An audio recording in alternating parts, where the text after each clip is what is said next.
ಅಂದ್ರೆ ದೇವರ ಅಂಶ ಅಂದ್ರೆ ಮತ್ತು ರಾಮಕೃಷ್ಣಾದಿಗಳು ದೇವರ ಅಂಶ, ನಾವು ನೀವೆಲ್ಲರೂ ದೇವರ ಅಂಶ.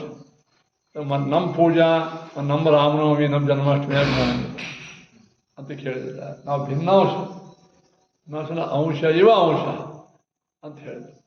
ಪಾದೋಶ್ಯ ವಿಶ್ವಾಭೂತಾನಿ ಎಂಬುವಂಥ ಶ್ರುತಿ ಒಳಗೂ ಭಗವಂತನಿಗೆ 3 ಅಂಶಗಳು, 3 ಪಾದಗಳು, ಸ್ವರೂಪಾಂಶ. ಯಾವುದೋ ಅನಂತಾಸನ, ಶ್ವೇತದ್ವೀಪ, ವೈಕುಂಠ, ಅಲ್ಲಿ ಭಗವಂತನ 3 ರೂಪಗಳವು. ಅವು ಸಾಕ್ಷಾತ್ ಪರಮಾತ್ಮನ ರೂಪಗಳೇ. ಪಾದೋಶ್ಯ ವಿಶ್ವಾಭೂತಾನಿ ಆಮೇಲೆ ಈ ದೇವರ 4ನೇ ಪಾದವೇ ಈ ಜಗತ್ತು.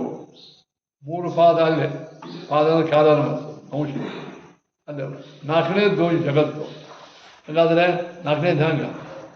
ಆ ಪಾದದಂತೆ ಈ ಪಾದ ಅಂದ್ರೆ ಅರ್ಥ ಏನು ಅಂತ ಕೇಳಿದರೆ, ಅಲ್ಲಿ ಸ್ವರೂಪಾಂಶ, ಇದು ಭಿನ್ನಾಂಶ. ನಾನಂತಲ್ಲ, ನೀನು ಹೇಳಿದೆ ಒಂದು 10 ರೂಪಾಯಿ ನಾಣ್ಯದ, 1 ರೂಪಾಯಿ 300 ರೂಪಾಯಿ ನೋಟು. ಆ ಹುಡುಗ ಕೇಳ್ತಾನೆ, ಈ 10 ರೂಪಾಯಿ ಮತ್ತು ರೂಪಾಯಿ ಸಂಬಂಧ ಏನು? ಇದರ ಅಂಶ, ಇದು 1ನೇ ಅಂಶ ಅಂತ ತಿಳಿಯೋದು. ಇದು ಮೆಟಲ್ ಅದ, ಇದು ಪೇಪರ್ ಅದ. ಏನು ದಿನ ವಾದ್ಯ ಆಗ್ತದೆ, ಅದು ವಾದ್ಯ ಆಗಂಗಿಲ್ಲ. ಇಷ್ಟೆಲ್ಲ ಭಿನ್ನವಿದ್ದರೂ ಈ ನೋಟದ ಅಂಶ ಹೆಂಗಾಯಿತು? ಅಷ್ಟು ಮೊತ್ತ ಅದರ ಪಾದದಂತೆ ಪಾದ.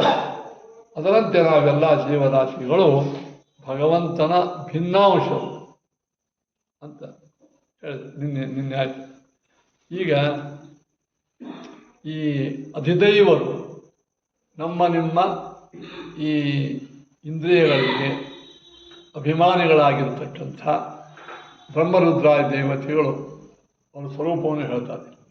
ಅಂಶ ಇವೆಲ್ಲ ಭಗವಂತನ ಭಿನ್ನಾಂಶರೇ.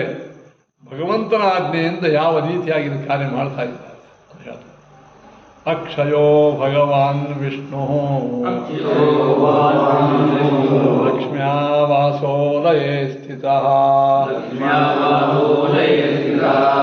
ಮುಕ್ತೈ ಸದಾ ಚಿಂತ್ಯಮಾನೋ ಬ್ರಹ್ಮಾದ್ಯೈಸ್ತಾರತಮ್ಯಗೈಃ ಪ್ರಕೃತಿ ಪುರುಷಃ ಕಾಲೋ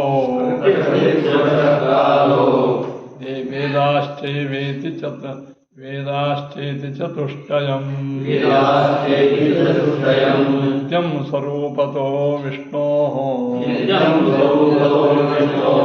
ಶೇಷಾವಾಪ್ತಿಮಾತ್ರತಃ ಪತ್ತಿಮತ್ ಇತಿ ಪ್ರೋಕ್ತಂ ಲಕ್ಷ್ಮೀಸ್ತದಭಿಮಾನಿನಿ ತೋ ಜಾತಃ ಪುಮಾನ್ ನಾಮ ಬ್ರಹ್ಮಾಸ್ಯಾಂ ವಾಸುದೇವತಃ ಸೂತ್ರಾತ್ಮ ಪ್ರಾಣನಾಮಾ ಚ ದೇವ್ಯೌ ಪ್ರಕೃತಿಮಾನಿನಿ ತಥೋ ರೂಪಂ ಮಹನ್ನಾಮ ಬ್ರಹ್ಮಣೋऽಹಂ ಕೃತಿ ಶಿವಃ ಬ್ರಹ್ಮಣೋ ಬುದ್ಧಿನಾಮ್ನೋ ಮಾ ತತ ಇಂದ್ರೋ ಮನೋಭಿದಃ ಛಂದಶ್ಚ ತಥೈವಾನ್ಯೇ ಸರ್ವೇ ದೇವಾ ಪ್ರಜಜ್ಞಿರೇ. ಇಷ್ಟು ಇವತ್ತಿನ ನಿಮಿಷ.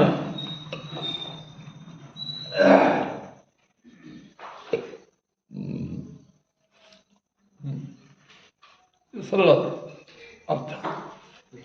ಅಕ್ಷಯ ಭಗವಾನ್ ವಿಷ್ಣು, ನಾಶರಹಿತನಾದ ಷಡ್ಗುಣೈಶ್ವರ್ಯ ಸಂಪನ್ನನಾದ ಭಗವಾನ್ ಅಂದರೆ ಷಡ್ಗುಣಗಳಿಂದ ವಿಷ್ಣು. ಅಕ್ಷಯ ನಾಶರಿ. ಲಕ್ಷ್ಮ್ಯಾವಾಸ ನೋಡ್ರಿ, ಲಕ್ಷ್ಮೀದೇವಿಗೂ ಅವನ ಆವಾಸ ಅಂತಾರೆ, ಶ್ರೀನಿವಾಸ ಅಂತಾರೆ. ಶ್ರೀ ಲಕ್ಷ್ಮೀದೇವಿ ಆವಾಸ ಆಗಿದೆ. ಯಾಕೆಂದರೆ ಲಕ್ಷ್ಮೀದೇವಿ ಇಲ್ಲಿ ಇಟ್ಕೊಂಡಿರ್ತಾನೆ. ಲಕ್ಷ್ಮ್ಯಾವಾಸ ಲಯೇ ಸ್ಥಿತ, ಪ್ರಳಯ ಕಾಲದಾಗಿರ್ತಾನೆ ಪರಮಾತ್ಮ. ಮುಕ್ತೈ ಸದಾ ಚಿಂತ್ಯಮಾನ, ಮುಕ್ತೈ ಬ್ರಹ್ಮಾದ್ಯೈ ತಾರತಮ್ಯ. ತಾರತಮ್ಯೋಪೇತವಾಗಿರುವ ಮುಕ್ತಿ ಅದು. ಮೋಕ್ಷದೊಳಗೆ ತಾರತಮ್ಯ ಅದು. ಮೋಕ್ಷದೊಳಗೂ ತಾರತಮ್ಯ ಅದು. ಇಲ್ಲಷ್ಟೇ ಅದ.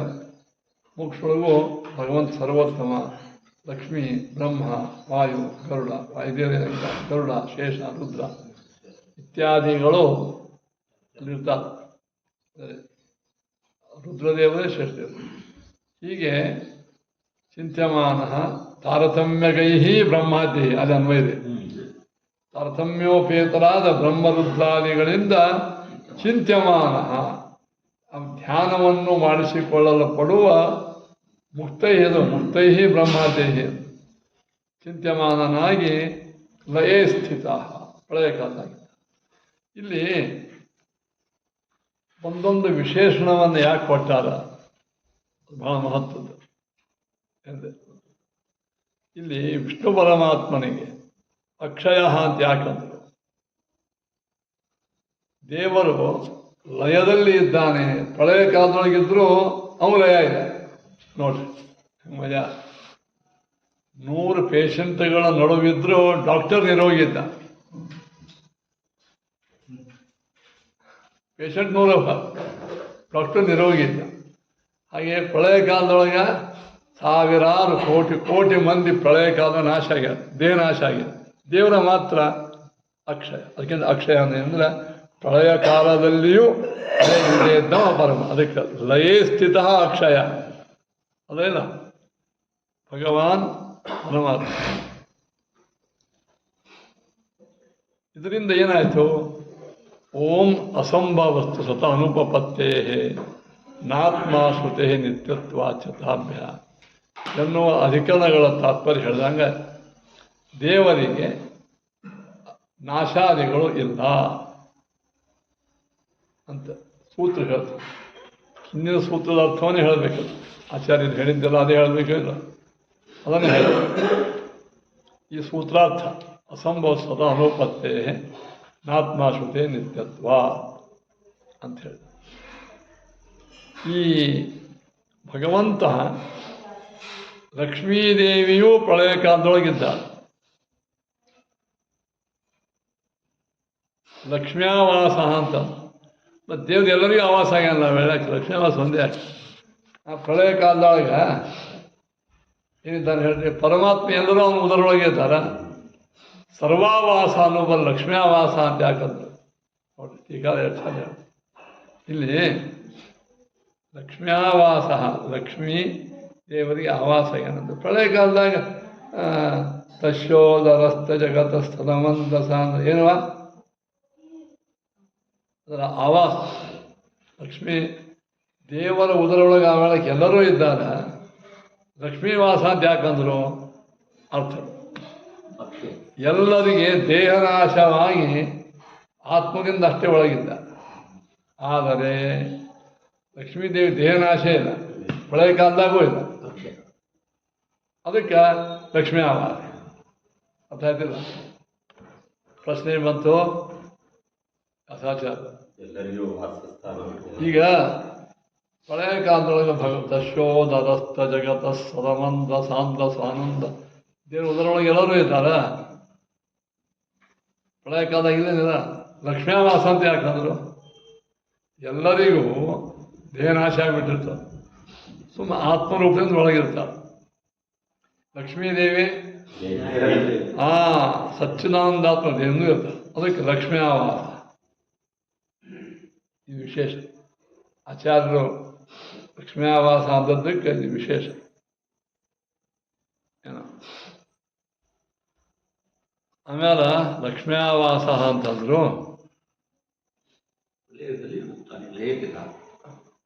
ಮುಕ್ತೈ ಸದಾ ಚಿಂತ್ಯಮಾನ ಬ್ರಹ್ಮಾದ್ಯೆ ತಾರತಮ್ಯಗೈ ಅಂತ.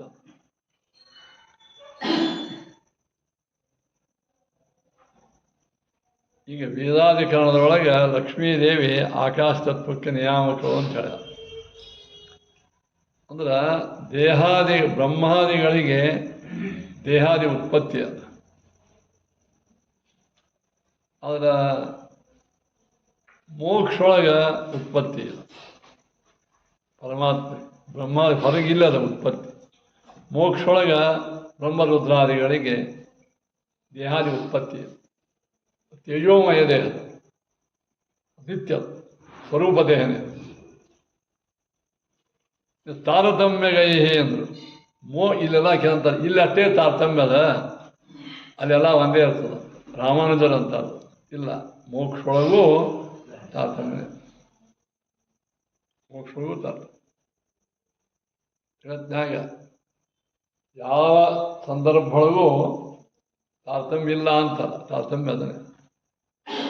ನೀವು ಇಂಥದ್ದೊಂದು ಜಗತ್ನಾಗ ತೋರಿಸ್ಕೊಡ್ರಿ. ನಾವೆಲ್ಲ ಒಂದೇ. ಮೊದಲು ನಾವು ಆಫೀಸ್ ನಮಗೆ ಸಬಾರ್ಡಿನೇಟ್ ಇದ್ದೀವಿ, ನಮ್ಮ ಬಾಸ್ ಇದ್ದವ, ಈ ರಿಟೈರ್ಮೆಂಟ್ ಆಯ್ತು, ಇಬ್ಬರದು ಎಲ್ಲರೂ ಒಂದೇ ಆದೀವಿ. ಈಗ ಒಂದೇ ಆಗ್ತಾನೆ ಇಲ್ಲ. ಅವ್ನ ಪೇಷನ್ ಹೆಚ್ಚಿರ್ತದೆ, ನಿನ್ನ ಕಡಿಮೆ ಇರ್ತದೆ. ಆ ವೇಳೆಗೂ ಸ್ವಲ್ಪ ಸ್ಥಿತಿಗತಿಗಳು ಬೇರೆ ಇದ್ದೇ ಇರ್ತದೆ. ಮೋಕ್ಷೊಳಗೂ ಕೂಡ ತಾರತಮ್ಯ. ಇದು ರಾಮಾನುಜರಿಗೆ ಮತ್ತು ಮಾಯಾವಾದಿಗಳಿಗೆ ಒಪ್ಪಂಗಿಲ್ಲ. ಮಾಯಾವಾದಿಗಳಂತೂ ದೇವರೇ ನಾವಾಗ್ತೀವಿ ಅಂತಾರ, ತಾರತಮ್ಯ ಪ್ರಶ್ನೆ ಇಲ್ಲ. ಇನ್ನು ರಾಮಾನುಜರು ಏನು ಹೇಳ್ತಾರೆ ಗೊತ್ತಾ, ಅವರಿವರು ಅದು ಮಾಯಾವಾದಿಗಳು. ಇಲ್ಲಿ ಮಾತ್ರ ವೇದ, ಅಲ್ಲಿ ಒಂದೇನೋ ದೇವ್ರ ಒಂದೇನೋ. ಮೋಕ್ಷೊಳಗೆ ಭಿನ್ನ ಇದ್ದಾರೆ, ಅದೆಲ್ಲ ಸಮಾನ ಇದ್ದಾರೆ ಅನ್ನೋದು ಯಾರು? ಅದಕ್ಕೆ ತಾರತಮ್ಯ. ಮೋಕ್ಷೊಳಗೂ ಕೂಡ ಲಕ್ಷ್ಮೀ, ಬ್ರಹ್ಮ, ಸರಸ್ವತಿ ಇತ್ಯಾದಿಗಳೆಲ್ಲರೂ ಅತ್ಯಂತ ತಾರತಮ್ಯೋಪೇತ, ಒಬ್ಬರಿಗೊಬ್ಬರು ಸಬಾರ್ಡಿನೇಟ್ ಆಗೇ ಇರ್ತಾರೆ ಮೋಕ್ಷ. ಅದಕ್ಕೆ ಇಲ್ಲ, ಇಲ್ಲಿ ಭೇದ ಅಂತ, ವ್ಯಾವಹಾರಿಕ ಭೇದ. ಅವ್ರಿಗೆ ಅಂತಾರೆ ವ್ಯಾವಹಾರಿಕ. ಇನ್ನು ಪರಮಾತ್ಮ ಬ್ರಹ್ಮಾದ್ಯೈ ಚಿಂತ್ಯಮಾನ ಅಂತಂದ್ರಿಂದ ಏನಾಯ್ತು ಹೇಳ್ರಿ, ದೇವರು ಮೋಕ್ಷೊಳಗೂ ಕೂಡ ಎಲ್ಲರಿಗೂ ಒಂದೇ ಆಗ್ಯಾನ. ಇದು ಯಾಕೆ ಹೇಳ್ಬೇಕಾಯ್ತು? ನಾವೆಲ್ಲ ಒಂದಾದ್ಮೇಲೆ ಯಾರು ಧ್ಯಾನ ಮಾಡೋರು? ಯಾರು? ಸರ್ವೋತ್ತಮತ್ವ ಹೇಳಿ.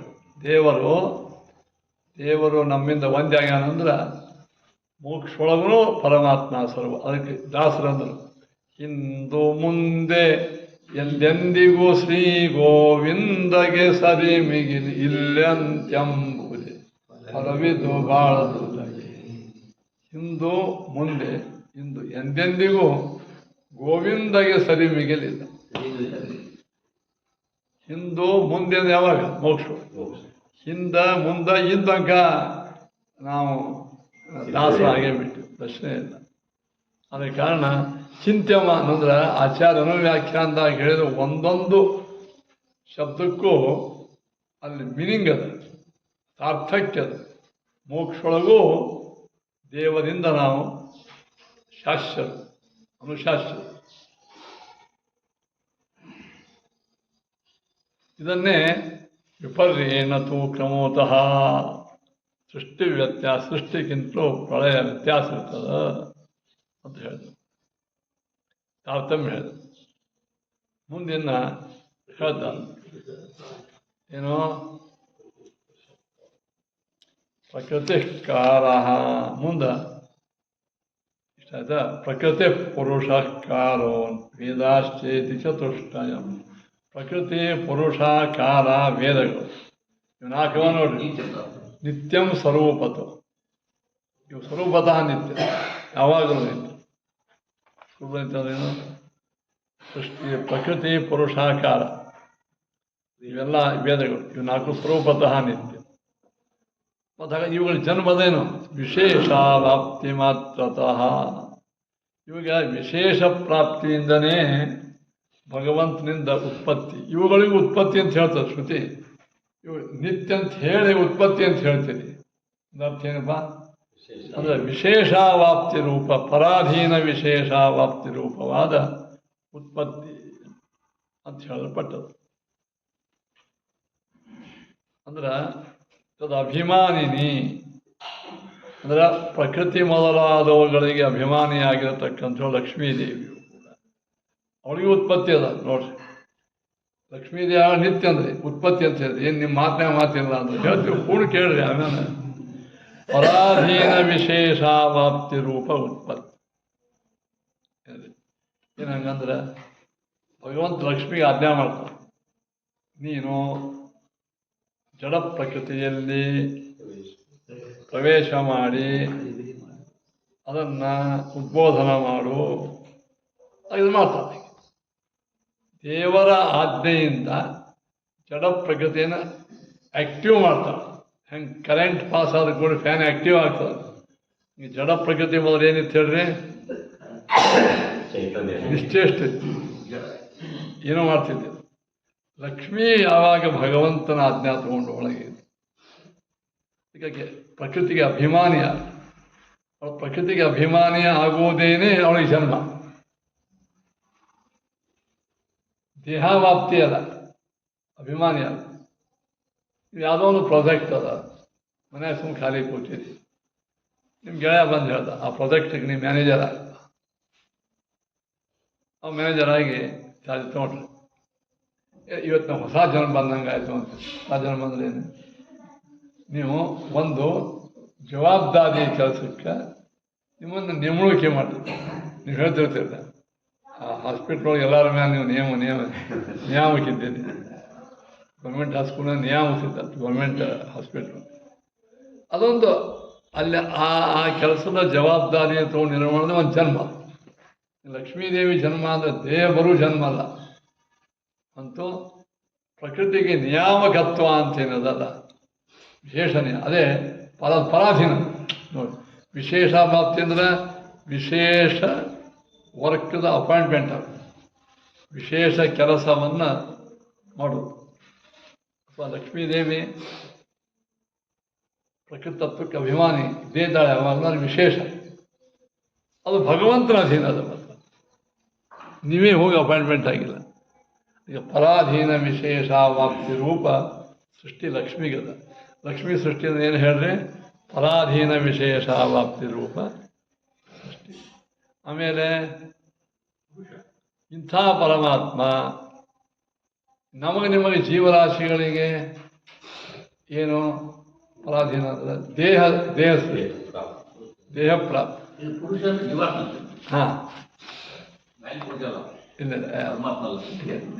ನೋಡ್ರಿ, ಪ್ರಕೃತಿ ಪುರುಷ ಅಂತಂದ್ರೆ ಜೀವ. ಜೀವನಿಗೆ ಸೃಷ್ಟಿ ಅಂದ್ರೆ ಏನು? ಹಾಂ, ಜೀವಾತ್ಮ ನಿತ್ಯನೇ. ಆಮೇಲೆ ಕಾಲಕ್ಕೆ ಸೃಷ್ಟಿ ಅಂದ್ರೆ ಏನು? ಹಾಂ, ಒಂದು ಕ್ಷಣ, ಒಂದು ಅರ್ಧ ತಾಸ, ಒಂದು ತಾಸ, ಹಗಲು ರಾತ್ರಿ, ದಿವಸ, ಪಕ್ಷ, ಮಾಸ, ಈ ಅವಾಂತರ ವಿಭಾಗಗಳೇ ಕಾಲದ ಸೃಷ್ಟಿ. ಹೊರತು ಕಾಲಕ್ಕೆ ಸೃಷ್ಟಿ ಇಲ್ಲ, ಅದು ನಿತ್ಯನೇ ಅಲ್ಲ. ಒಳಗ ಏನೋ ಪಾರ್ಟ್ಸ್ ಅವಲ್ಲ, ಅವು ಹುಡ್ತಾವ ಹುಡ್ತಾವ. ಇದು ಕಾಲ ಸೃಷ್ಟಿ. ವೇದಾಶ್ಚೇತಿ, ವೇದಗಳ ನಿತ್ಯವ ಸೃಷ್ಟಿ ಅಂದ್ರೆ ಹೆಂಗೆ? ವೇದಗಳ ಸೃಷ್ಟಿ ಅಂದ್ರೆ ಪರಮಾತ್ಮನ ಅಭಿವ್ಯಕ್ತಿ ಆಗೋದು ಅಷ್ಟೇ ಅಲ್ಲ, ಅವುಗಳಿಗೆ ಪ್ರತಿಪಾದಕತ್ವ ರೂಪಶಕ್ತಿ ಬರ್ತದೆ. ಪ್ರತಿಪಾದಕತ್ವ. ಈಗ ಪ್ರಳಯ ಕಾಲದಾಗ ವಸ್ತುನೇ ಇರಂಗಿಲ್ಲ. ಅಗ್ನಿ ಇಂದ್ರಾಯ ಸ್ವಾಹ ಎದ್ದಿರಂಗಿಲ್ಲ, ಯಾಗಿರಂಗಿಲ್ಲ, ಹೋಮ ಇರಂಗಿಲ್ಲ, ತುಪ್ಪ ಇರಂಗಿಲ್ಲ. ಮತ್ತು ಇದನ್ನ ಮಂತ್ರ ಅನ್ನೋದು ಹೆಂಗಲ್ಲ ಅಂದ್ರೆ ಆವಾಗ ವೇದಗಳು ಅಭಿವ್ಯಕ್ತವಾಗಿ ಈ ವಸ್ತುವನ್ನು ಹೇಳ್ತಾವ. ಪ್ರತಿಪಾದಕತ್ವ, ವೇದಗಳಿಗೆ ಪ್ರತಿಪಾದಕತ್ವ ಯಾವಾಗಲೂ ಅದನ್ನೇ ಅಭಿವ್ಯಕ್ತ ಪರಮಾತ್ಮ ನಮ್ಗೆ ಅಭಿವ್ಯಕ್ತ ಆಗುವುದೇ ಸೃಷ್ಟಿ. ಇವು ನಾಲ್ಕು ನಿತ್ಯ ಅಂತ ಹೇಳಿದಾಗ ಯಾವುದು? ಪ್ರಕೃತಿ, ಪುರುಷ, ಕಾಲ, ವೇದ. ನಿತ್ಯವಾದರೂ ಜನ್ಮವಂತ ನಿತ್ಯ ಜನ್ಮದ. ಲಕ್ಷ್ಮೀದೇವಿ ಜನ್ಮ ಅಂದರೆ ಯಾವುದು? ಪರಾಧೀನ ವಿಷಯ ಅಂದರೆ ಭಗವಂತನ ಆಜ್ಞೆಯಿಂದ ಪ್ರಕೃತಿ ತತ್ವಕ್ಕೆ ನಿಯಾಮಕಗಳಾಗಿರೋದು ಸೃಷ್ಟಿ ಮಾಡಿ. ಅದೇ ಅವಳ ಜನ್ಮ. ಜೀವಕ್ಕೆ ಜನ್ಮ ಅಂದರೆ ಯಾವುದು? ದೇಹ ಪ್ರಾಪ್ತಿ. ಕಾಲಕ್ಕೆ ಜನ್ಮ ಯಾವುದು? ಅದರ ವಿಭಾಗ. ಕ್ಷಣ, ರವ ಇವುಗಳು ವೇದಕ್ಕೆ ಅಭಿವ್ಯಕ್ತಿ. ದೇವರ ಬುದ್ಧಿಯೊಳಗೆ ಇದ್ದೇ ಇರ್ತಾರೆ. ಸೃಷ್ಟಿಕಾಲದ ಅಭಿವ್ಯಕ್ತಿ ಆಗಿ ಪ್ರತಿಪಾದಕತ್ವ ಬರ್ತದೆ.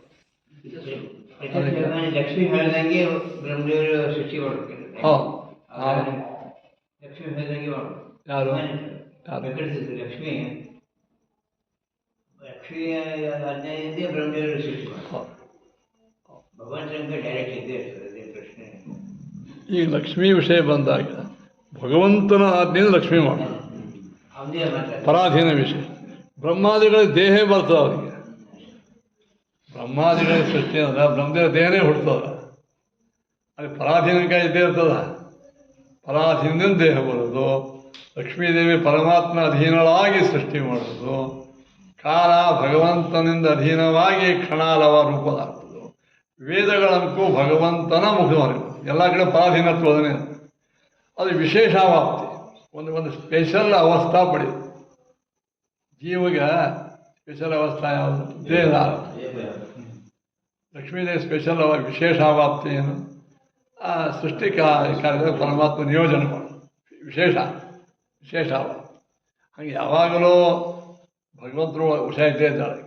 ಕಾಲಕ್ಕೆ ವಿಶೇಷಾವಾಪ್ತಿ ಅಂದರೆ ಕ್ಷಣವಾಕ್ಯ, ವೇದಕ್ಕೆ ವಿಶೇಷವಾಪ್ತಿ ಅಂದರೆ ಪಳೆಯ ಕಾಲದಾಗ ಅವು ಶಾಂತಿ ಇತ್ತು, ಅಂದರೆ ಒಟ್ಟು ಪ್ರತಿಪಾದನಾ ಶಕ್ತಿ ಒಳಗೆ ಅಂತರ್ಧಾನವಾಗಿತ್ತು. ಈ ಪುನಃ ಹೆಂಗೆ ಒಂದು ವರ್ಷಗಟ್ಟಲೆ ಏಕಾಂತವಾಗಿ ಕೂತ್ಕೊಂಡಿರ್ತೀವಿ, ನಮ್ಮ ಮುಖದಿಂದ ಯಾವ ಪ್ರವಚನೆ ಬಂದಿರೋಂಗಿಲ್ಲ, ಹೊರಗೆ ಬಂದ ಕೂಡ ಪ್ರವಚನ ಶುರು ಮಾಡ್ತೀವಿ, ಅಭಿವ್ಯಕ್ತ ಆಗಿ ಹಾಗಿದ್ದಾಗ ನಿತ್ಯಂ ಸ್ವರೂಪತೋ ವಿಷ್ಣು ವಿಶೇಷಾಮಪ್ತಿ ಮಾತು ನೋಡಿ. ಇವೆಲ್ಲ ಸ್ವರೂಪತಃ ನಿತ್ಯವಾಗಿದ್ದರು. ವಿಷ್ಣು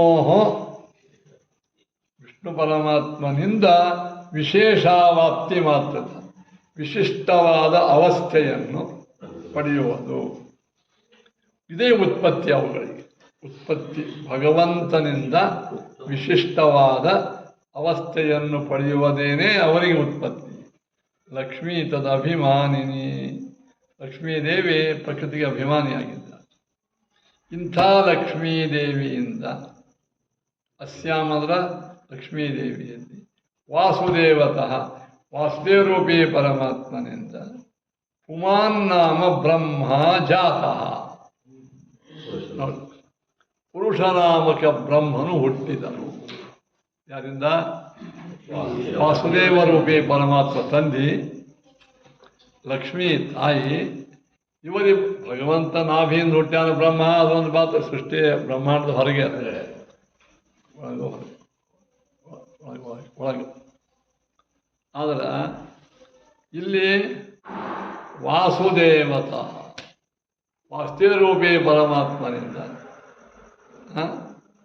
ಲಕ್ಷ್ಮೀದೇವಿಯಲ್ಲಿ ಸಾಕ್ಷಾತ್ ಚತುರ್ಮುಖ ಬ್ರಹ್ಮ ಹುಟ್ಟಿದ. ಎರಡನೇ ಜನ್ಮ. ಹಂಗೆ ಜನ್ಮ ಅನೇಕ ಸಲ ಆಗ್ತಾವ ದೇವತೆಗಳಿಗೆ. ಅಲ್ಲಿ ಆ ವೇಳೆಗೆ ಆ ಬ್ರಹ್ಮನ ಹೆಸರು ಏನು ಬಂತು? ಪುಮಾನ್ನ, ಪುರುಷನಾಮಕ ಬ್ರಹ್ಮ ಹುಡ್ತಾನೆ. ಸತೋಜಾತ ಸೂತ್ರಾತ್ಮ ಪ್ರಾಣನಾಮಾಚ ದೇವ್ಯವು ಪ್ರಕೃತಿಮಾನಿನಿ ತತಃ. ಮುಂದೆ ಸಂಕರ್ಷರೂಪಿ ಪರಮಾತ್ಮನಿಂದ ಏನೋ ಸಂಕರ್ಷರೂಪಿ ಪರಮಾತ್ಮನಿಂದ ಯಾರು ಹುಟ್ಟಿದ್ರು? ಸೂತ್ರಾತ್ಮ. ಸೂತ್ರಗಳಿಗೆ ಅಭಿಮಾನಿಗಳ ಸೂತ್ರರೂಪನಾಗಿರ್ತಕ್ಕಂಥ ಪ್ರಾಣ ಸಂಕರ್ಷರೂಪಿ ಪರಮಾತ್ಮನಿಂದ ಹುಟ್ಟಿದರು. ಎಲ್ಲರೂ ಅಸ್ಯಾಂ ಮತ್ತು ಅಸ್ಯಾಂ ಲಕ್ಷ್ಮೀದೇವರೇ ಹುಟ್ಟಿದರು. ಅವರ ಲಕ್ಷ್ಮೀ ಹೆಸರೇನಿತ್ತು? ಜಯ. ಜಯ ಎಂಬ ಹೆಸರಿನ ಲಕ್ಷ್ಮೀದೇವಿಯಲ್ಲಿ ಸೂತ್ರನಾಮಕ ವಾಯುದೇವರು ಹುಟ್ಟಿದರು.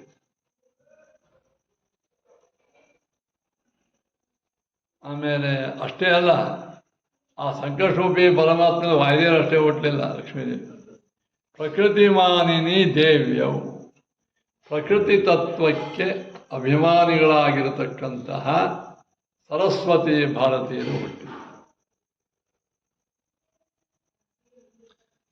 ಕನ್ಫ್ಯೂಸ್ ಆಗಂದ್ರೆ ಸ್ವಲ್ಪ ಕನ್ಫ್ಯೂಸ್ ಏನಾಗ್ತದೆ ಹೇಳಿದ್ರೆ?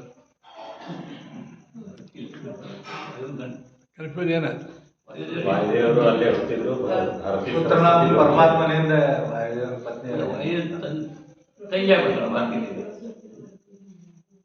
ಇನ್ನೊಂದು ಕನ್ಫ್ಯೂಸ್. ಆಗಾಳೆ ಪ್ರಕೃತಿ ತತ್ವಕ್ಕೆ ಲಕ್ಷ್ಮೀ ಅಭಿಮಾನಿ ಅಂದೇನು?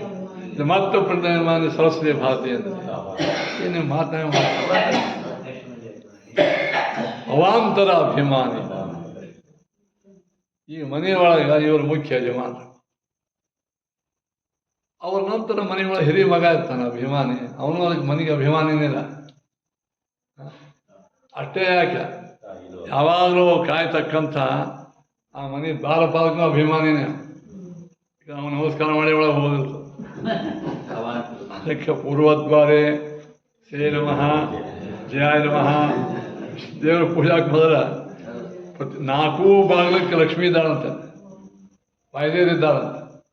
ಆಮೇಲೆ ಇವ್ರು ಬಾಲಕ ಮುಖ್ಯ ಅಭಿಮಾನಿ ಲಕ್ಷ್ಮೀನೇ. ದೇವರ ನಾಲ್ಕೂ ಬಾಗಿಲಕ್ಕೆ ಲಕ್ಷ್ಮೀ ದೇವಿ ಇದ್ದಾಳೆ. ಶ್ರೀ ನಮಃ ಜಯಾಯ ನಮಃ ಬಲಾಯ ನಮಃ ನಂದಾಯ ನಮಃ ಕುಮುದಾಯ ನಮಃ. ಅವ್ರ ವಿಶೇಷ ನಾಲ್ಕು ಕಡೆ ವಾಯುದೇವರು ಇದ್ದಾರೆ. ಅದಕ್ಕೆ ವಾಯ ವಾಯ ಹಿದರ್ಶತೆ ಅವರೆಲ್ಲಿದ್ದಾರೆ ಗೊತ್ತಂದ್ರೆ ಬಾಗ್ಲಕ್ಕಿದ್ದಾರೆ. ಅದು ಬಾಗ್ಲಕ್ಕೆ ಇವರು ಕಾಯವರು ಬಾಗ್ಲ ತೆಗಾರು ವಾಯುದೇವ್ರೆ ಏನಂದ್ರೆ ಈ ಬಾಗ್ಲ ತೆಗೀರಿ ಅಡ್ಡಿಲಿ ಅವ್ರು ಹೇಳ್ತಾರ ಯಾರಿಗೆ ಜೈ ವಿಜಯ್ ಬಾಗ್ಲ ತೆಗಿಯವರು ಆ ವಾಯುದೇವರಿಗೆ ಸೊನ್ನೆ ಮಾಡಿ ಹೇಳಕ್ಕೆ ಲಕ್ಷ್ಮಿ. ಅವೇ ವಿಮಲಾ ಉತ್ಕರ್ಷಿಣಿ ಜ್ಞಾನ ಕ್ರಿಯಾ ಯೋಗ ಪ್ರಭು ಅವರೇ ಲಕ್ಷ್ಮೀ ರೂಪಗಳು ಇಲ್ಲೆಲ್ಲ ದ್ವಾರದಾಗಲ್ಲ ಒಳಗೆ ಭಗವಂತ ಕಮಲದಾಗ ಕೂತಲ್ಲ. 9 ದಳ ಅವ ಅಲ್ಲಿ. ವಿಮಲಾ ಉತ್ಕರ್ಷಿಣಿ ಕ್ರಿಯಾ ಯೋಗ ಪ್ರವಿಭಿ ಈಶಾನ ವೇದಾಂತ. ಆ ಭಗವಂತನು ಕುಳಿತುಕೊಂಡ ಕಮಲದ ದಳಗಳಿಗೆ ಲಕ್ಷ್ಮೀದೇವಿ ಒಂದೊಂದು ದಳಕ್ಕೆ ಅಭಿಮಾನಿತ. ಸ್ವಯಂ ಕಮಲನೇ ಲಕ್ಷ್ಮಿ, ಅದರ ಮತ್ತೆ ಹಾಕಿದ್ರು ಆತ್ಮ ಅಂತರಾತ್ಮ. ಹೌದು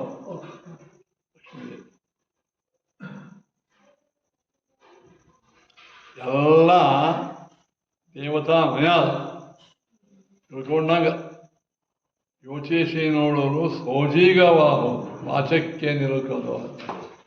ಹಾಗಾದ್ರೆ ಇವರು ಪ್ರಕೃತಿ ಅಭಿಮಾನಿ ಅಂದರು ಯಾರು? ಸರಸ್ವತಿ ಮತ್ತು ಭಾರತಿ. ಅಂದರೆ ಅವಾಂತರ ಅಭಿಮಾನಿ. ಒಂದು ಬ್ಯಾಂಕಕ್ಕೆ ಅನೇಕ ಸಲ ಹೇಳಿದೆ, ಅಲ್ಲಿ ಬ್ಯಾಂಕದ ಮುಖ್ಯ ಮಾಲಕನೂ ಅಭಿಮಾನಿ, ಅಲ್ಲಿ ಮುಖ್ಯ ಡೈರೆಕ್ಟರ್ನೂ ಅಭಿಮಾನಿ, ಮ್ಯಾನೇಜರ್ನೂ ಅಭಿಮಾನಿ, ಮತ್ತು ಒಳಗಿದ್ದಂಥ ಅನೇಕ ಇವನು ಸೌರ ಅಭಿಮಾನಿಗಳು. ಅದರಿಂದ ಪ್ರಕೃತಿ ಅಭಿಮಾನಿ ಸರಸ್ವತಿ. ಇನ್ನು ಎರಡನೇದು ಸಂಕಷ್ಟರೂಪಿ ಪರಮಾತ್ಮನಿಂದ ಅವರು ಹುಟ್ಟಿದ್ರಂತೆ, ವಾಯುದೇವರು ಹುಟ್ಟಿದ್ರಂತೆ. ಮತ್ತು ತಂಗಿ ಅಕ್ಕ ಅದರಲ್ಲ ಹೇಳಿದ್ರೆ ಅವರು ಬ್ರಹ್ಮದೇವರು ಪರಮಾತ್ಮ ನಾವಿಕನನ್ನು ಹುಡ್ತಾರೆ. ವಿರಾಟ್ ನಾವಿಕ ಪರಮಾತ್ಮನ ಸ್ವಾಸ್ಥ್ಯದಿಂದ ವಾಯುದೇವರು ಹುಡ್ತಾರೆ. ಅವೆಲ್ಲ ಅವನೇ. ಇನ್ನೊಂದು ರೂಪ ತಗೊಳ್ಳೋರಿಷ್ಟೇ. ಮೂಲತಃ ಭಗವಂತನಿಂದ ಹುಟ್ಟ್ಯಾರ. ಹಂಗೆ ಎಲ್ಲರೂ ಪರಮ ಹುಟ್ಟಿದ್ರೆ ಮತ್ತು ಎಲ್ಲರೂ ಇದನ್ನೇ ಅಲ್ಲ. ಗಂಡ ಹೆಂಡತಿ ಇದ್ದಾರೆ, ಎಲ್ಲರೂ ಬ್ರಹ್ಮದೇವರಿಂದ ಹುಟ್ಟಿದಾಗ ಹಂಗೆಲ್ಲ ಅವರ ಮೂಲ ರೂಪದಲ್ಲಿ ಪತಿ ಪತ್ನಿಯರೇ ಇದ್ದಾರೆ, ಅಭಿವ್ಯಕ್ತರಾಗ್ತಾರೆ. ಅಭಿವ್ಯಕ್ತಿ ಅಂದರೆ ದೇಹದ ಗುಣಧರ್ಮಗಳು ಬರಂಗಿಲ್ಲ ಅವರಿಗೆ, ಅಭಿವ್ಯಕ್ತಿ ಅಷ್ಟೇ ಬರ್ತಾವೆ. ಹಿಂಗೆ ನೋಡಿದ್ರೆ ನೀವು ಬ್ರಹ್ಮದೇವರಿಂದ ಎಲ್ಲ ಋಷಿಗಳು ಹುಟ್ಟ್ಯಾರ, ಋಷಿ ಪತ್ನಿಯರು ಹುಟ್ಟ್ಯಾರ. ಮತ್ತು ಆಮೇಲೆ ಹೆಂಗೆ ಗಂಡ ಹೆಂಡತಿ ಅನ್ನೋದು ಹೆಂಗೆ. ಇನ್ನು ಕರ್ದವರು ದೇವಭೂತಿ ಅನ್ನೋ ಲಗ್ನ ಆದರು. ಕದೇ ಸ್ವಲ್ಪ ವಿಚಾರ ಮಾಡಿದ ದೇವಭೂತಿ ಏನಾಗಬೇಕು ಕರ್ದವರಿಗೆ?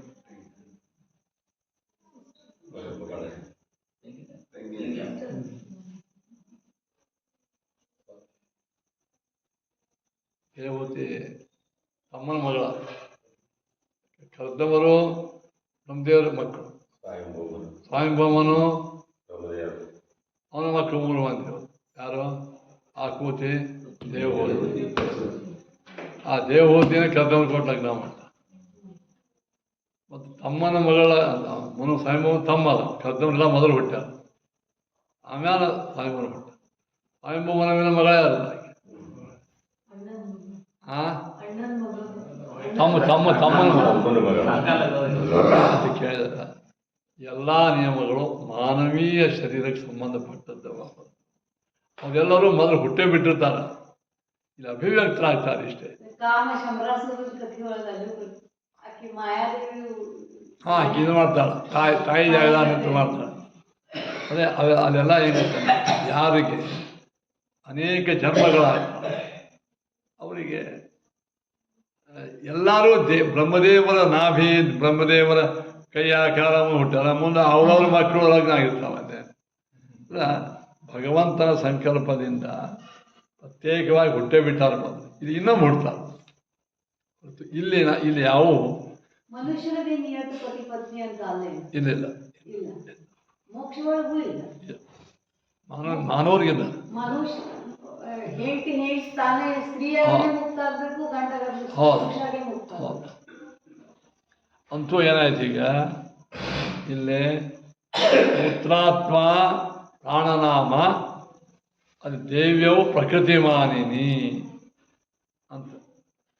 ಪ್ರಕೃತಿಗೆ ಅಭಿಮಾನಿಗಳ ಅವಾಂತರ ಅಭಿಮಾನಿಗಳಾಗಿರತಕ್ಕಂಥ ಸರಸ್ವತಿ ಭಾರತೀಯರು ಸೂತ್ರಾತ್ಮ ಮತ್ತು ಪ್ರಾಣದೇವರು ಸಂಕರ್ಷನಾಮಕ ಪರಮಾತ್ಮದಿಂದ ಹುಟ್ಟತಕ್ಕಂಥವರಾಗಿದ್ದಾರೆ.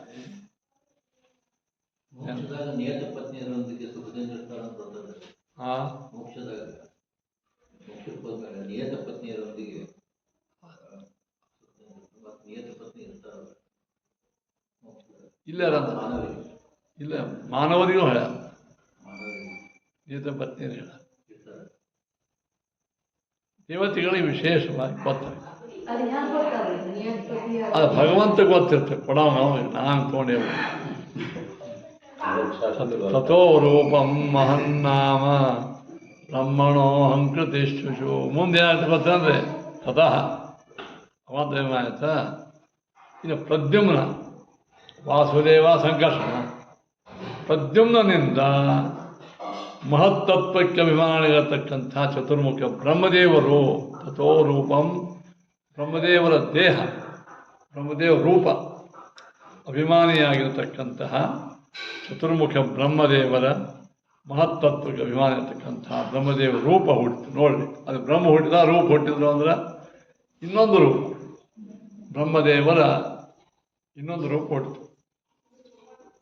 ತಥೋ ರೂಪಂ ಮಹನ್ನಾಮ ಮಹತ್ತತ್ವಕ್ಕೆ ಅನ್ನತಕ್ಕಂಥ ಬ್ರಹ್ಮದೇವ ರೂಪ ಪ್ರದ್ಯುಮ್ನ ನಾಮಕ ಪರಮಾತ್ಮನಿಂದ ಹುಟ್ಟಿತು, ಪ್ರಸಿದ್ಧ ಆಯಿತು.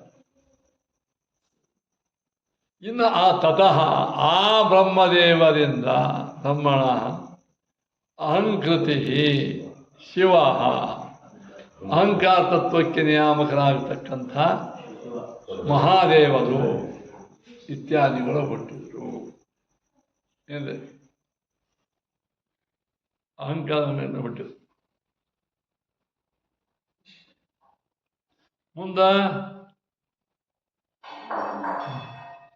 ಮುಂದೇನಾಯ್ತು? ಬ್ರಹ್ಮಣ ಅದೇ ಬ್ರಹ್ಮದೇವರಿಂದ ಬುದ್ಧಿನಾಮ್ನ ಉಮಾ ತತಃ ಬುದ್ಧಿ ತತ್ವಕ್ಕೆ ನಿಯಾಮಕರಾದ ಉಮಾದೇವಿಯೂ ಹುಟ್ಟಿದ್ರು. ನೋಡಿ, ಬ್ರಹ್ಮದೇವರಿಂದ ಮಹಾದೇವರು ಹುಟ್ಟ್ಯಾರ. ಮೊದಲೇ ಪೂರ್ವ ಪತ್ನಿಯರೇ, ಪತಿ ಪತ್ನಿಯರೇ ಅಭಿವ್ಯಕ್ತ ಆಗ್ಯಾರ. ಈಗ ನಮ್ಮ ಮಾನವ ಸಂಬಂಧಗಳನ್ನು ಅಲ್ಲಿ ಜೋಡಿಸ್ಬಾರ್ದು.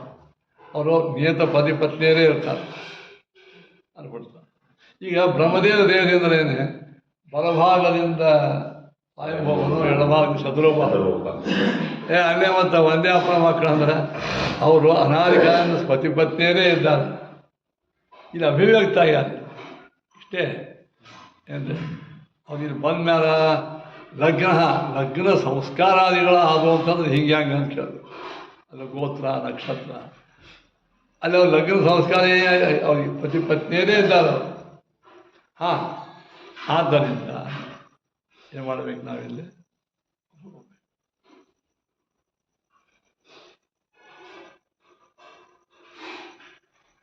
ಬುದ್ಧಿನಾಮನ ಅಂದರೆ ಬುದ್ಧಿ ತತ್ವಕ್ಕೆ ನಿಯಾಮಕರಾದ. ನೀವು ಬುದ್ಧಿ ತತ್ವಕ್ಕೆ ಸಕಲ ವಚನ ಚೇತೋ ದೇವತಾ ಭಾರತೀ ಸಹ ಅಂತೇನೆ. ಮತ್ತೆ ಬುದ್ಧಿ ಅವಾಂತರ ಮುಖ್ಯ ವಿಮಾನಿ ಭಾರತಿ ತಥೋ ಇಂದ್ರಾಹ ನೋಡಿ. ಆಮೇಲೆ ಆ ಅಹಂಕಾರಕ್ಕೆ ಅಭಿಮಾನಿಗಳಾದ ರುದ್ರದೇವ ದಶೆಯಿಂದ ಇಂದ್ರ ಹುಟ್ಟಿದ ಮನೋಭಿದ. ಇಂದ್ರ ಸ್ಕಂದ ಅಂದರೆ ಯಾರು? ಷಣ್ಮುಖಿ. ಹಾಂ, ಆ ಇಂದ್ರ ಸ್ಕಂದಾದಿಗಳಿಂದ ಅನ್ಯೇ ದೇವಾ, ಇನ್ನು ಭಿನ್ನ ಭಿನ್ನ ದೇವತೆಗಳು. ಸುಮ್ಮನೆ ಸ್ಥೂಲವಾಗಿ ಹೇಳೋದು, ಸೂಕ್ಷ್ಮವಾಗಿ ಇನ್ನೂ ಭಾಳದ ವರ್ಣ. ಇವೆಲ್ಲ ಭಗವಂತನ ವಿರಾಟ್ ರೂಪದಿಂದ ಹುಟ್ಟಿದವರೆಲ್ಲ ಇವತ್ತು ಹುಟ್ಟ್ಯಾರ ಬ್ರಹ್ಮಾಂಡದ ಒಳಗೆ. ತಿಳ್ಕೋಬೇಕು. ಇಲ್ಲೇ ತಾರತಮ್ಯ ಹೆಂಗೆ ತಿಳ್ಕೋಬೇಕು? ತತ್ರ ಪೂರ್ವತನಶ್ರೇಯಾನ್ ಅಂದರೆ ತತ್ರ ಪೂರ್ವತನಶ್ರೇಯಾನ್ ಗುಣೈ ಸರ್ವೈ ಸಮಸ್ತಶಃ ಏಭ್ಯಶ್ಚ ಭಗವಾನ್ ವಿಷ್ಣು ಪ್ರಧೀನಾ ಇಮೇ ಸದಾ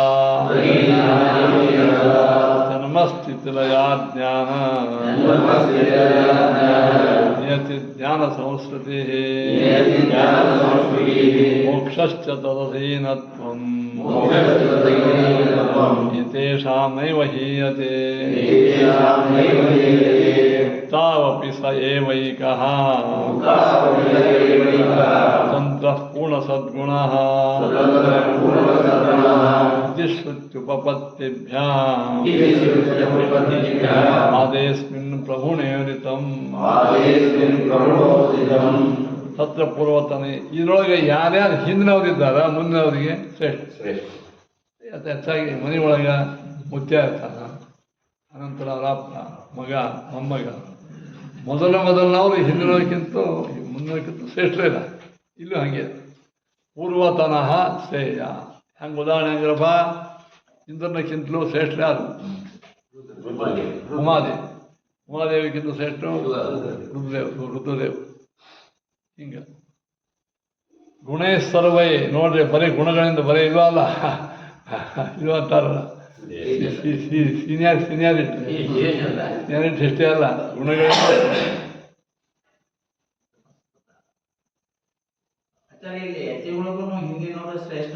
ಹಾಂ, ಯಾವ ರೀತಿ? ಇಲ್ಲಿ ಸಂಬಂಧ ಇಲ್ಲ. ಇದು ದೇವತೆಗಳ ತಾತ. ಇಲ್ಲೇ ಹಚ್ಚುಗಳಿವೆ. ಇಲ್ಲೇನೆ ಇಲ್ಲ. ನಾವು ಈ ಒಂದು ನೇಮ್ ಹಿಡ್ಕೊಂಡು ಹೋಗೋದು. ಅವ್ರಿಗಿಂತ ಅವ್ರು ಶ್ರೇಷ್ಠರು ಇದಾರಿದ್ದಾರೆ. ಒಮ್ಮೊಮ್ಮೆ ಕನಿಷ್ಠ ಇತ್ಯಾದಿ ಇತ್ಯಾದಿ. ಈಗ ಶ್ರೀಮದಾಚಾರ್ಯರು ಅಚ್ಯುತ ಪ್ರೇಕ್ಷಾಚಾರ್ಯ ಇದ್ದಾರೆ. ಅಚ್ಯುತ ಪ್ರೇಕ್ಷಾಚಾರ್ಯ ಶ್ರೀನಾಚಾರ್ಯ ಆಶ್ರಮ ಕೊಟ್ಟರು. ಅದು ಇವರು ಮಧ್ವಾಚಾರ್ಯ ವಾಯುದೇವರು, ಅವರು ಸಾಮಾನ್ಯ ಜೀವರು. ಅದು ಹಾಗಿದೆ. ಇಲ್ಲೇನು ಈ ವೃಂದಾವನ ತಾರತಮ್ಯಗಳು ಇಲ್ಲೇನು. ನಾವು ಆಯಾ ಪೀಠದಾಗ ಯಾರು ಬಂದಾರ, ಮೊದಲು ಬಂದಾರ ಅವ್ರು ದೊಡ್ಡವರು. ನಾವು ಆ ಸ್ವರೂಪ ನಿರ್ಣಯ ಮತ್ತೆ ವಾಯು ಸಮೇತ ಬರ್ತದೆ ಅಲ್ಲೇ. ಈಗ ಅದೊಂದು ಶುರುವಾಗಿದೆ ಅಲ್ಲ. ಅವ್ರು ನಾಲ್ಕು ನಾವು ಒಮ್ಮೆ ಹೇಳ್ಬಿಟ್ಟೇನೆ, ಈಗ ಕತ್ಲೆ ಮಾಡಬೇಡ. ಅವರವರ ಭಾವನಾಕ್ಕೆ ಬಿಟ್ಟದ ವಿಷಯ ಅದ. ಶಾಸ್ತ್ರದ ವಿಷಯ ಕೇಳಿದ್ರಿ ಪ್ರಮಾಣ. ಯಾರೋ ಕನಸನಾಗ ಬಂದು ಏನೋ ಹೇಳ್ಯಾರ ಅಂದ್ರೆ ನೀವ್ಯಾಕೆ ಹೋಗ್ಬೇಕು? ನಾನು ಹೇಳ್ತೀನಿ, ನನ್ನ ಕನಸು ನಮ್ಮ ಅಪ್ಪ ಆಗ್ತದೆ. ಅವೆಲ್ಲ ಅವರು ಅದಕ್ಕೆ ಏನಾಗ್ಯದ ಹೇಳ್ಯಾರ. ಇವೆಲ್ಲ ಶಾಸ್ತ್ರ ಅಧ್ಯಯನಗಳ ಕಡಿಮೆ ಅಂದ್ರೆ ಅವಸರವಾಗಿ ಯಾರ್ಯಾರಿಗೆ ಭಾವಿ ಸಮೀರವಾದಿಗಳು ಅಂತ ಹೇಳ್ಕೊಳ್ತಾರೆ. ವಾದ ಹಾಕ ಉಪಾಸನ ಮಾಡೋ ಮಂದಿ ಅದ, ಅವರು ಜ್ಞಾನಿಗಳಿದ್ದಾರೆ. ಆದ್ರೆ ಇದ್ರ ಬಗ್ಗೆ ಹೆಚ್ಚು ಶಡ್ ಹೊಡೋ ನಿಂತವ್ರು ಇರ್ತಾರಲ್ಲ, ಇವು ದಿನ ಮಾಡಂಗೆ, ಇವೇನು ಓದಂಗೆ. ನಾವು ಒಂದು ಹೇಳ್ದ ಅಲ್ರಿ, ಒಬ್ರು ಯಾರೋ ಪಂಡಿತರು ಹೇಳಿದ, ಮೊದಲ ವರ್ತಮಾನ ಸಮೀರ ನೋಡಿ, ಭಾವಿ ಸಮೀರ ತೊಗೊಂಡು ಏನು ಮಾಡೋದು. ವರ್ತಮಾನ ಸಮೀರ ಯಾರು? ಮಧ್ವಾಚಾರ್ಯ. ಅವರು ನೋಡ್ರಿ, ಮುಂದೆ ಸಮೀರ ಅವ್ರು ತೊಗೊಂಡೇವು. ಆ ಪಂಚವೃಂದಾವನ ಆಖ್ಯಾನ ಅಂತ, ಅದು ಭಯಂಕರ ಪ್ರಾಣ ಮಾಡೋದು, ಹೋಮ ಮಾಡೋದು. ಮಧ್ವಿಜಿ ಬಿಟ್ಬಿಡು. ಮಧ್ವಿಜಯ ವಾಯುಸ್ತುತಿ ಎಷ್ಟೋ ವಾದರಾಜರೇ ಹೇಳ್ಯಾರ. ವಾಯುಸ್ತುತಿ ರತಿರ್ನಿತ್ಯ ವೇದಾಹಂಚ ಕಥಂಚನ. ಮಧ್ವಾಚಾರ್ಯರ ಗ್ರಂಥಗಳಿಗೆ ಒಂದು ವ್ಯಾಖ್ಯಾನ ಮಾಡಬೇಕಾದ್ರೆ ವಿದುರ್ದೇವ ನಮಾನವ ದೇವತೆಗಳೇ ಮಾಡಬೇಕು ವ್ಯಾಖ್ಯಾನ, ಮಾನವರ ಶಕ್ಯ ಇಲ್ಲ. ನೀವು ಹೆಂಗೆ ಮಾಡಿದಿರಿ ಅಂದ್ರೆ ವಾಯುಸ್ತುತಿ ಇರುತ್ತೆ. ನಾ ದಿನಾಲು ವಾಯುಸ್ತುತಿ ಅಂದಿದ್ರೆ ನನಗೂ ಸ್ವಲ್ಪ ಶಕ್ತಿ ಬಂದ. ವಾಯುದೇವ ಅಂತಂದಿಲ್ಲ ಅವರು, ವಾಯುಸ್ತುತಿ ಪಠನ ಮಾಡೋದು. ಇಷ್ಟೆಲ್ಲ ಸ್ಪಷ್ಟವ ಮಧ್ವಾಚಾರ್ಯದಿಂದ ನಾವು ಒಳನಿಂತ ಪ್ರೇರಿತನಾಗಿದೆ ಅಂತ ಹೇಳ್ಕೊತಾರೆ. ಕಷ್ಟವ ಇದ್ರು ಒಮ್ಮೆ ಮನುಷ್ಯಾಗ ಒಂದು ತಲೆ ಒಳಗೆ ಯಾರೋ ಹುಳ ಬಿಟ್ರ ಅದು ಸಾಯ ತನಕ ಬಂದ ನಮ್ದೇ ಆಯ್ತು ಹಾಳಾಗ ನಾವು ಭಾಳ ಮಾತಾಡ. ಒಂದು ಹೇಳ್ತೀನಿ ಕೇಳಿ, ಶ್ರೀಮದಾಚಾರ್ಯರು ಮಾತ್ರ ವ್ಯಕ್ತಿಗಳ ನಿರ್ಣಯ ಮಾಡೋರು, ಉಳಿದವರು ಯಾರೂ ಇಲ್ಲ, ಯಾರ್ಯಾರೂ ಇಲ್ಲ. ಟೀಕಾರ ಇಂದ್ರಾಂಶ ಅಲ್ಲ ಬೇಡ, ನಮಗೆ ದೊಡ್ಡವ್ರು ಹೇಳ್ಯಾರ ಮಾಡ್ಕೊಂಡು, ನಮಗೆ ಅದ್ರ ಬಗ್ಗೆ ಭಾಳ ಆಗ್ರಹ ಇಲ್ಲ. ರಾಯರು ಪ್ರಹ್ಲಾದ ಅವತಾರ ಅಂತಾರ, ಪ್ರಹ್ಲಾದ ಇಂದ್ರ ಅಂದ್ರೆ ತೊಂದರೆ ಇರಲಿ, ಅವ್ರಿಗೆ ದೋಷವೂ ಇರ್ತಾವೆ. ನೀವು ಸಮೀರ ಅವತಾರ ಅಂದ್ರೆ ಅದು ದೋಷ ಇಲ್ಲ, ಅವರು ಈ ದೋಷ ಕಾಣಿಸ್ತಾ ಇದೆ. ಬೇರೆ ಬೇರೆ ದೇವತೆಗಳ ಅವತಾರ ಅಂದ್ರೆ ನಮಗೇನು ಭಾಳ ತೊಂದರೆ ಇಲ್ಲ. ಎಷ್ಟೋ ಸಲ ಇಂದ್ರ ಚಂದ್ರ ವರುಣಗಳ ದೋಷಗಳು ಹಂಗೆ ಇವ್ರಿಗೂ ದೋಷಗಳು ಇರ್ಬೋದು. ಈ ದಾಸರಿಗೆಲ್ಲ ಭಾಳ ಮಾಡಿ ದಾಸರು ಅದು ಬೃಂದಾವನ ಹೇಳ್ಕೊಳಕ್ಕೆ ಇತ್ತೀಚಿನ ದಾಸರು ಅವತಾರ ಅಂತ ಯಾನೋ ಒಬ್ಬ ದಾಸ ಇದ್ದ, ಅವ ಗೌಡನ ಅವತಾರ, ಅವ ಮೂಗು ಹಿಂಗೆ ಹೋಗ್ಬೋದು. ಹಾಗಾದ್ರೆ ಇಲ್ಲಿ ಯಾರೋ ಅವರು ವಾಯುದೇವ್ರ ಹತ್ರ ಅವ್ರು ಹೇಳ್ತೀವಿ ಭಾರತೀಯ ಅವತಾರ, ಹೇಳ್ತೀವಿ ಭಾರತೀಯ. ಹಿಂಗಾಗಿ ನಾಯನಂತ ಇವೆಲ್ಲ ನಮ್ಮಲ್ಲಿ ನೀವು ತಲೆ ಭಾಳ ಕೆಡ್ಸೋಬೇಡ. ಆ ಮಂದಿ ಭಾಳ ಆಗೈತಿ. ನಾವು ಯಾರೋ ಒಬ್ಬರು ಬಂದು ಸ್ವಲ್ಪ ತಲೆ ಕೆಟ್ಟಿತ್ತು, ನೀವು ಭಾಷಣ ಹೋಗ್ತೀರ, ಅವಶ್ಯ ಹೋಗ್ತು ನಾವು ಹೋಗ ಕೈ ಹಿಡಿದು ಕಾರಣದ ಮಾತು ಚಕ್ರ ಬಂದು ಬಿದ್ದರೆ ಏನು ಮಾಡಿ ಅದಕ್ಕೆ ಹೌದು ಹಿಂಗೆ ಹಾದಿಗಳು ಲಕ್ಷ್ಮೀ ಕೊಟ್ಟು ಕಳಿಸ್ಬೇಕು. ಕೈ ಹಿಡಿದ ಕಾರಣ ಜಗಾಡ್ಕಂದ್ರೆ ಏನು ಮಾಡ್ಬೇಕು ಮಾಡಿದಾಗ ಹಾಂ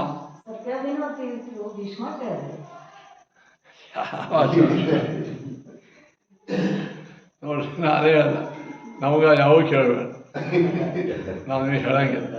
ಅದು ಒಂದು ಮಾತು, ಮಹಾನುಭಾವರು ದೊಡ್ಡವರು ದೈವಿ ಸಂಪತ್ತುಳ್ಳವರು ಅಲ್ರಿ. ಟೀಕಾರ ಯಾರು ಮನಸ್ಸು ಅಸ್ಮಾದೃಶಾಹ ಮಾನವಾಹ ಕಿಂ, ನಮ್ಮಂಥ ಮಾನವರು ಏನು ಬಲ್ಲರು ಅಂತಂದ ಸುಧಾರಣೆ ಹೇಳ್ಕೊಡ ಟೀಕಾರ ಯಾರು ಹೇಳ್ಕೊಡ. ಹೆಚ್ಚಿಗೆ ಹೇಳ್ತಾರೆ ನಮ್ಮಂತ ನಮ್ಮಂತ ಧರ್ಮಚ್ಚಾಗಿ ತಿಳಿಬೇಕು. ಅವರೇ ಧರ್ಮದ ನಾವು ಇಷ್ಟೇ ತಿಳ್ಕೊ, ಜ್ಞಾನಿಗಳು ಮಹಾನ್ ದೇವ ಸ್ವಭಾವ ಯಾವುದೋ ದೇವತಾ ಇರ್ಬೋದು, ಅದ್ರ ಬಗ್ಗೆನೇ ಭಯಂಕರ ತಲೆ ಕೆಡಿಸ್ಕೊಂಡು ಆ ವಾಯುದೇವರ ಮೂರ್ತಿ ಅದನ್ನು ಎರಡು ಇಟ್ಕೊಂಡು ಉತ್ತಪ್ತ ಬಿಟ್ಟು ಇದು ವಾಯುಸ್ಥಾನ ಕೊಟ್ಟು ಅಭಿಷೇಕ ಮಾಡೋದು ಏನು ಖಂಡಿತ ಯಾರ ಒಪ್ಪ ಎಲ್ಲರೂ ದ್ವೇಷ ಮಾಡೋದು. ಬೆಂಗಳೂರಾಗ ಅಂತ ಪುಸ್ತಕ ಅದಕ್ಕೆ ನಾವು ನಿರ್ಣಯ ಮಾಡಿಬಿಟ್ಟು ಯಾರು ಎಲ್ಲಿ ಹಂಗೆ ಅಂತಾರಲ್ಲ, ನಾವು ಅಲ್ಲಿ ಹೋಗಂಗೇ ಇಲ್ಲ, ವಾದಕ್ಕೂ ಬೇಡಂಗಿಲ್ಲ.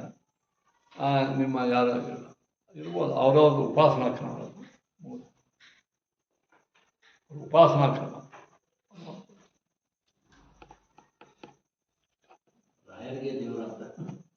ಎಲ್ಲ ಯಾರೋ ಒಬ್ರು ಹೊಸ ರಾಯರ ವೃಂದಾವನದಲ್ಲಿ ಏನೋ ಮೂಳೆಗಳವ ಮೂಳೆಗಳವ ಅಂತ ಯಾರಂದಾರ ಇದು ಹಿಂಗೆ ನಮ್ಮ ಸ್ವಾಮಿಗಳು ಎಲ್ಲೋ ಪ್ರವಚನಾಗ ಅಂದಾರ ಅಂತ ತಗೊಂಡು ರಾಯರ ಮಠದ ಸ್ವಾಮಿಗಳು ಅದನ್ನ ಖಂಡನ ಮಾಡಿ ಏನೋ ಹೇಳಿದ್ದೇನೋ ಬಂದಿದ್ದು ನೋಡಿದ್ರು. ನಮ್ಮ ಅಂದಾರ ನನಗೂ ಗೊತ್ತಿಲ್ರಿ. ಇವ್ರು ಖಂಡನ ಮಾಡಿದಾರೆ. ಏನ್ ಮಾಡ್ಯಾರ? ಹೌದು, ಏನ್ ಮಾಡಿ ಇದೆ ಎಲಬು ಇದು ಬುರುಡಿ ಅದು ಅವ ಅಂತ ಅಂತಾರ. ಇದಲ್ಲ ಅವರು ಇದೇ ಜೀವಾಂಶ ಅದ ಇನ್ನಾದ್ರೂ ಅವ್ರು ಇದ್ದಾರ ಅಂತ ಅನ್ನೋದು ಎಷ್ಟೋ ಪ್ರಮಾಣ. ನಾವೇನು ಅಂದಿದ್ದು ಕೇಳಿಲ್ಲ ಸ್ವಾಮಿಗಳಿಂದ. ನಮ್ಮ ಸ್ವಾಮಿ ಅಲ್ಲ, ನಾ ಸ್ವಲ್ಪ ಇದ್ರ ಬಗ್ಗೆ ಚರ್ಚೆ ಆಗ್ತದೆ. ಎಲುಬು ಮೂಳೆ ರಕ್ತ ಮಾಂಸ ಈ ನಮ್ಮ ದೇಹ ಒಳಗೆ ಅದನ್ನ ಇಲ್ಲ, ಇನ್ನೇನೇ ತಪ್ಪಿಲ್ಲ.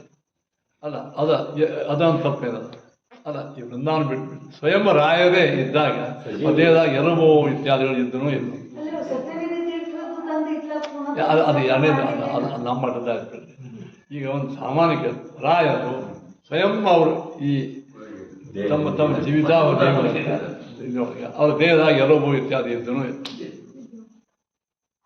ಅದು ವೃಂದಾವನದೊಳಗೆ ಇಡ್ತಾರೆ. ಅದು ಎಲುಬು ದೇಹ ಇದ್ದೇ ಇರ್ತಾವೆ, ಯಾಕೆ ನಂಗೆ ಆದರೆ ಎಲುಬು ದೇಹ ಮಾತ್ರ ಬಂದರೂ ತಪ್ಪು. ಅವರ ಆತ್ಮನೂ ಒಳಗೆ ಬರೇ ಎಲುಬು ಇತ್ಯಾದಿಗಳಿಲ್ಲ. ಅದೇನದ ಅದರೊಳಗೆ ದಿವ್ಯವಾದಂಥ ತೇಜೋಮಯ ಆತ್ಮ. ನಾವು ಉಪಯೋಗ ಅದೇ ನಾ ಅದೇ ಹೇಳ್ತಂತೆ. ಈಗ ಹಿಂಗೆ ಅನ್ನೋರು ಬರೀ ಎಲುಬು ಮಾಂಸ ಇತ್ಯಾದಿ ಅಂತ ಹಂಗಲ್ಲ. ಒಳಗವರ ಆತ್ಮ ಜೊತೆಗೆ ಅವ್ರ ದೇಹದ ಪಂಚಭೌತಿಕ ಅಂಶಗಳವ. ಪಂಚಭೌತಿಕ ಅಂಶಗಳವ ಅಂದ್ರೆ ತಪ್ಪೇನಂತೆ. ಎಲುಬು ಬರೇ ಎಲುಬು ಇತ್ಯಾದಿ ಇದ್ದ ತಪ್ಪು, ನಾವು ಒಪ್ಪಂಗಿಲ್ಲ. ಎಲುಬು ಇತ್ಯಾದಿಗಳು ಪಂಚಭೌತಿಕದಾಗ ಇದ್ದಾಗೆ ಇದ್ದಾಗ ಹೋದಾಗ ಇದ್ದೇ ಇರ್ತವೆ. ನಾವೆಲ್ಲ ಶರೀರವಾಗಿ ಇದ್ದಾಗ ಒಳಗಿಟ್ಟಾಗೂ ಎಲುಬು ಇತ್ಯಾದಿ ಇದ್ದೇ ಇರ್ತಾವ. ತಪ್ಪೇನದ ಹಿಂಗಂದ್ರೆ ತಪ್ಪೇನು? ಹಾಂ, ಬರೀ ಎಲುಬು ಮಾಂಸ ಇಷ್ಟೇ ಅವ ನಾವು ಅದು ಒಳಗ ದಿವ್ಯವಾದಂತಹ ತೇಜೋಮಯವಾದಂತಹ ಅವರ ಆತ್ಮ, ಆಯನ ಆತ್ಮ ಒಳಗೆ ಅದನ್ನೇ ಅದು ಔಷಧನೇ ಅದು. ತಪ್ಪೇನದು ಹೆಂಗೆ ಹೇಳಿದ್ರು? ನನಗೆ ಯಾಕೋ ಯಾರಂದಾರೋ ನನಗೆ ಗೊತ್ತಿಲ್ಲ. ಬರೇ ಕೇವಲ ಎಲುಬು ಬುರುಡೆ ಇತ್ಯಾದಿಗಳ ಮಾತ್ರವ ಅಂದ್ರೆ ತಪ್ಪು, ನಾವು ಒಪ್ಪಾಗಿಲ್ಲ. ಒಳಗೆ ದಿವ್ಯವಾದಂಥ ಚೇತನ, ಆ ಚೇತನ ಜೊತೆಗೆ ಅವರ ದೇಹ ಆ ಪಂಚಭೌತಿಕ ದೇಹದ ಅಂಶಗಳು ಇರ್ಬೋದು. ಅದು ಪವಿತ್ರ ಆಗಂತೀರಿ. ನಂಗೆ ಅರ್ಥ ಬಂತು ಅಲ್ರಿ. ದಧೀಚಿ ಋಷಿಗಳ ಎಲುಬುಗಳಿಂದ ಇಂದ್ರ ವಜ್ರಾಯುಧವಾಯಿತು. ನಾರಾಯಣ ವರಮೊಳಗವ ವಾಲಖಿಂದ್ರದಿಂದ ಬರ್ತಾನ. ನಾರಾಯಣ ವರಮೊಳಗೆ ಆ ಎಲುಬುಗಳಲ್ಲಿ ನಾರಾಯಣ ವರಮ ಅಂದಂದು ಇದಾಗಿತ್ತು. ಅದನ್ನು ಅವರು ಗಂಗಾ ಒಳಗೆ ಹಾಕಿದರು. ಅದು ಯಾವ್ದವ ಇವೆಲ್ಲ ನಮ್ಮ ಇತ್ತೀಚಿನ ಕಥೆ ಹೇಳಬೇಡ್ರಿ ನೀವು. ಅವರು ಯಾವ್ದೋ ಒಪ್ಪಂಗ ಅಂತಾರೆ. ನಾವು ಹಿಂದೆ ಹೋಗೋಣ ಅಂತ. ಬ್ರಹ್ಮದೇವರ ಈ ಸ್ಪೆನಕೋಡಂತಿಲ್ಲ, ಈ ಬ್ರಹ್ಮದೇವರು ಅವ್ರ ಚರ್ಮವನ್ನು ನರಸಿಂಹದೇವರು ಹಳೆಯ ಕಾಲದಾಗ ಸುತ್ತಕೊಂಡು ಅವರ ದೇಹದ ಮಾಂಸ ಭಾಗವನ್ನು ಭಕ್ಷಣ ಮಾಡಿ ಅವರ ದೇಹದ ಎಲುಬವನ್ನು ಹಿಂಗೆ ಕೈಯಾಗ ತೊಗೊಂಡು ಕುಳಿದ್ರು. ನರಸಿಂಹದೇವಿ ದಾತ್ ಮಾಡಿ ಹೆಂಗೆ ದಾತ್ ಮಾಡೋ ಕೈ ಹಿಡಿದಿರ್ತಾರೆ. ಅಂದ್ರೆ ಬ್ರಹ್ಮದೇವರಿಗೆ ಎಲುಬು ಇದ್ದಾಗ ಇವ್ರಿಗೆ ಯಾಕೆ ಇರಬಾರ್ದು ಅಂತ ಇವು ಸ್ಪಷ್ಟೀಕರಣ ಏನು ಕೊಟ್ಟಾರು. ಯಾರೋ ಅಂದರು ಮೊದಲೇ ನೀವು ಎಲುಬು ಅವನೋ ಎಲ್ಲೋ. ಬ್ರಹ್ಮದೇವರಿಗೆ ಎಲುಬು ಇದ್ದಾಗ, ದಧೀಚರಿಗೆ ಎಲುಬು ಇದ್ದಾಗ ಪವಿತ್ರ ಎಲುಬುಗಳವ, ಪವಿತ್ರ ಇದು ಅವ, ಪವಿತ್ರ. ಅವ್ರ ಚರ್ಮನೂ ಭಾಳ ಪವಿತ್ರ. ಬ್ರಹ್ಮದೇವ್ರಿಗೆ ಬಿಟ್ಕೊಂಡಿದ್ದಂತೆ, ಪರಮಾತ್ಮ ನನ್ನ ದೇಹದ ಒಂದೊಂದು ಕಣವು ನಿನ್ನ ಪೂಜಾಕ್ಕೆ ಉಪಯೋಗ ಬೀಳಿ ಅಂತ. ಅದಕ್ಕೆ ಅವರ ಸಾಮಾನ್ಯ ಯಾವುದೋ ಹುಳಿದ್ದು ಒಳ್ಳೆ ಮೆತ್ತಗೆ ರೇಷ್ಮೆ ಆಗ್ತದಂತ.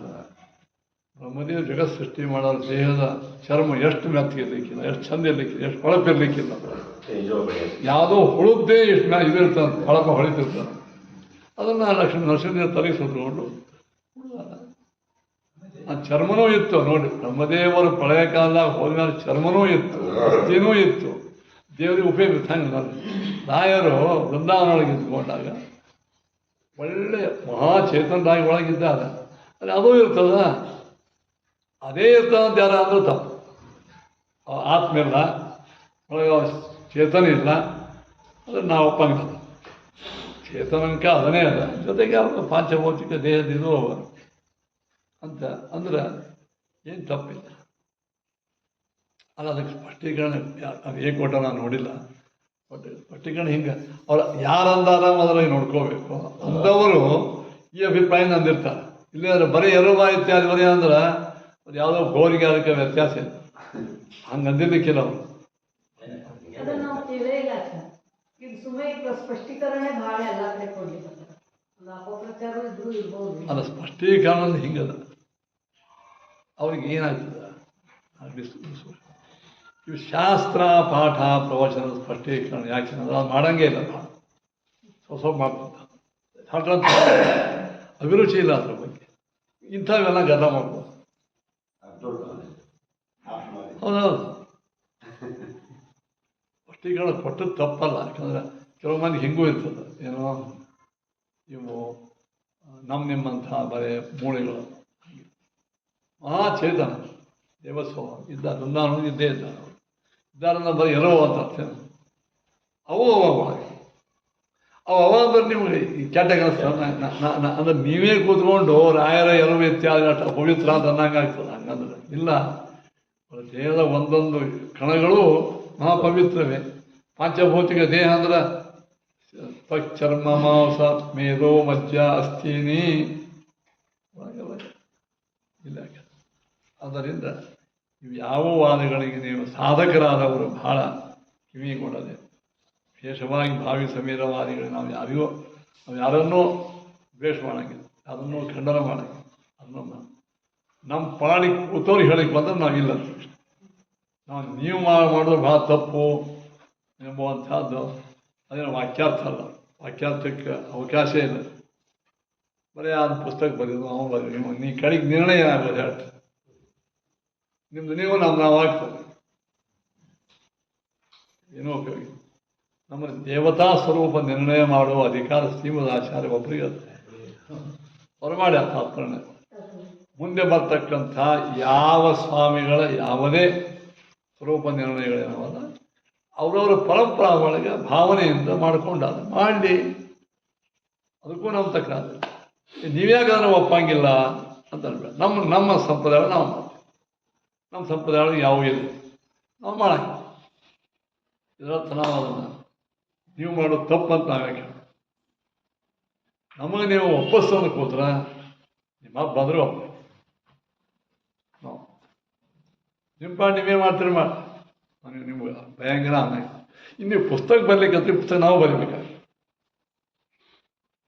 ನಮ್ಮ ಶಿಷ್ಯಂದರಿಗೆ ನಮ್ಮ ಇದಕ್ಕೆ ತಪ್ಪು ಕಲ್ಪನೆ ಆಗಲ್ಲ. ಅದಕ್ಕೆ ನಾವು ಮಾಡ್ತೀವಿ. ಪುಸ್ತಕ ಬರೋದು ಎಲ್ಲರೂ ಒಪ್ಪೇಬೇಕು. ಒಪ್ಪದೇ ಇದ್ದ ಅಂಧನ್ ತಮಸ್ಸಿಗೆ ಹೋಗಿರು ಅಂದರೆ ಅಂಧನ್ ಈ ತಪ್ಪು ಮಾಡಿ ನೀವು ಅದಕ್ಕೆ ಯೋಗ್ಯ ಆಗ್ತೀರಿ ಅಂತ ನಾವು ಹೇಳ್ಬೇಕು. ಮತ್ತೆ ನೋಡಿ ಪಂಚ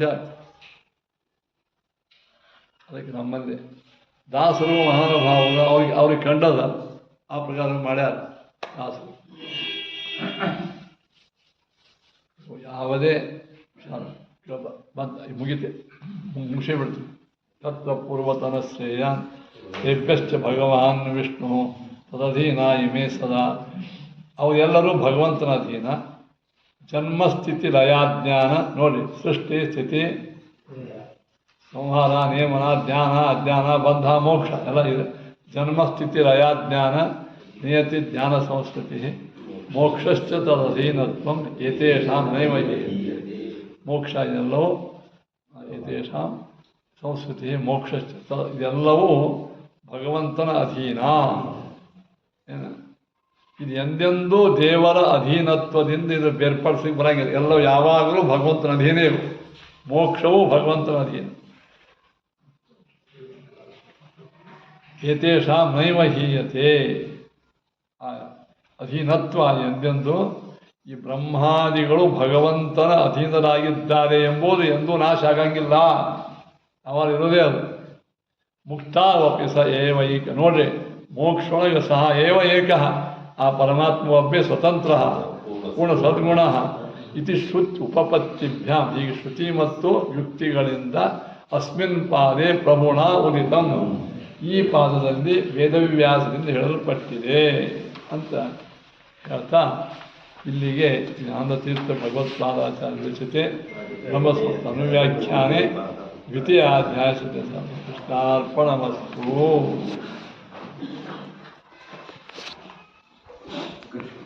ನಾಳೆ 4ನೇ ಭಾಗ ಮುಗಿತು.